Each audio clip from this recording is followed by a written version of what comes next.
ప్రతి జబ్బుకి లాగానే brain stroke కూడా గోల్డెన్ అవర్ అనేది ఒకటి ఉంటుందండి. ఆ గోల్డెన్ అవర్ బ్రెయిన్ కి 4.5 గంటలు మాత్రమే. అంటే స్ట్రోక్ స్టార్ట్ అయినప్పటి నుంచి 4.5 గంటల లోపల పేషెంట్ గుర్తించాలి, అటెండర్స్ కి చెప్పాలి, వాళ్ళు రియాక్ట్ అవ్వాలి, అంబులెన్స్ లో కానీ ఓన్ వెహికల్ కానీ వెంటనే ఉన్న స్ట్రోక్ రెడీ హాస్పిటల్కి రావాలి, ట్రీట్మెంట్ తీసుకోవాలి. ఈ అన్ని కూడా 4.5 గంటల్లో పూర్తవ్వాలి.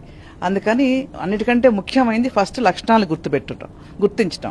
అది కనుక లేట్ అయితే 3 గంటల తర్వాత గుర్తించారనుకోండి టైం సరిపోదు కదా. అందుకని ప్రజానీకానికి ఏం చెప్తామంటే మనం 2 యాక్రోనిమ్స్ ఇస్తాం. ఒకటి ఫాస్ట్, రెండోది బీ ఫాస్ట్. ఫాస్ట్ అనేది చాలా సింపుల్ది, FAST ఫాస్ట్. ఎఫ్ అంటే ఫేస్, మూతి పక్కకు పోవటం. ఏ అంటే ఆమ్, చేయి చచ్చుపట్టడం. ఎస్ అంటే స్పీచ్, మాట తడపట్టడం లేదా మాట్లాడలేకపోవటం. టీ అంటే time to go to the stroke ready hospital అని. దీంట్లో కొన్ని లక్షణాలు రాలేదనేసి బీ ఫాస్ట్ అని ఇంకోటి ఎక్స్ట్రా ఇచ్చాము. ఇప్పుడు BEFAST ఇవి చిన్న మెదడు లక్షణాలు అనమాట. చిన్న మెదడు స్ట్రోక్ వచ్చినప్పుడు తెలియట్లేదు జనాలకి అనేసి. బి అంటే బ్యాలెన్స్, ఉన్నటువంటి బ్యాలెన్స్ కోల్పోవటం లేదా తూలొచ్చి పడిపోవటం, తలనొప్పి, వాంతులు రావటం. ఈ అంటే ఐస్, చూపులో మందగించడం, ఉన్నట్టుండి సడన్ గా జరిగితేనే అది బ్రెయిన్.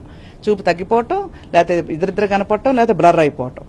Be fast. ఈ 5 లక్షణాలు గుర్తుపెట్టుకుని ఒకవేళ ఉంటే అది పెరాలసిస్ అనుకొని వెంటనే స్పందించి 4.5 గంటల లోపల స్ట్రోక్ రెడీ హాస్పిటల్కి తీసుకురావాలి పేషెంట్ని.